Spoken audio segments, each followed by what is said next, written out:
Hi Brown School, my name's Miss Gunner, and tonight I'm going to read one of my favorite books called Giraffes Can't Dance by Giles Andre. Gerald was a tall giraffe whose neck was long and slim, but his knees were awfully crooked and his legs were rather thin.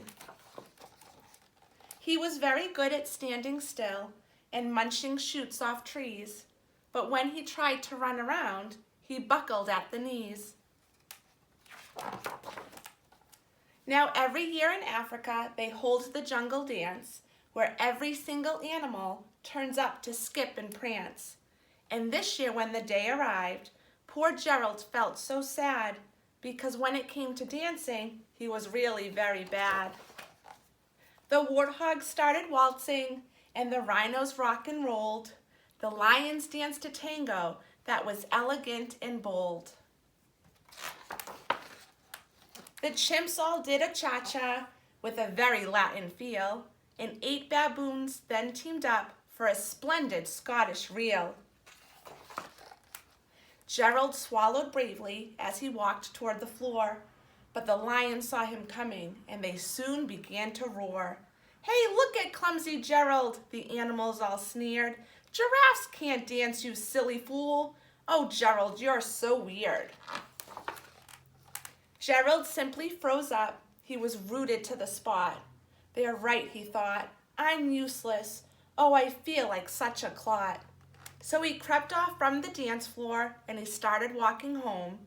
He'd never felt so sad before, so sad and so alone. Then he found a little clearing and he looked up at the sky. "The moon can be so beautiful," he whispered with a sigh. "Excuse me," coughed a cricket who'd seen Gerald earlier on, "but sometimes when you're different, you just need a different song." Listen to the swaying grass and listen to the trees. To me, the sweetest music is the branches in the breeze.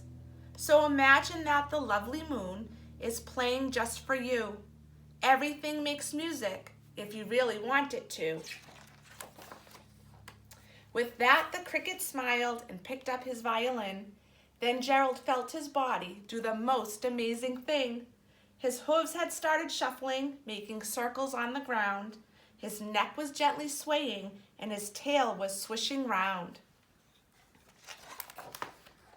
He threw his legs out sideways and he swung them everywhere. Then he did a backward somersault and leapt up in the air. Gerald felt so wonderful, his mouth was open wide. "I am dancing, yes, I'm dancing, I am dancing," Gerald cried. Then one by one, each animal who'd been there at the dance arrived while Gerald boogied on and watched him quite entranced. They shouted, "It's a miracle! We must be in a dream. Gerald's the best dancer that we've ever seen." "How did you learn to dance like that? Please, Gerald, tell us how." But Gerald simply twirled around and finished with a bow.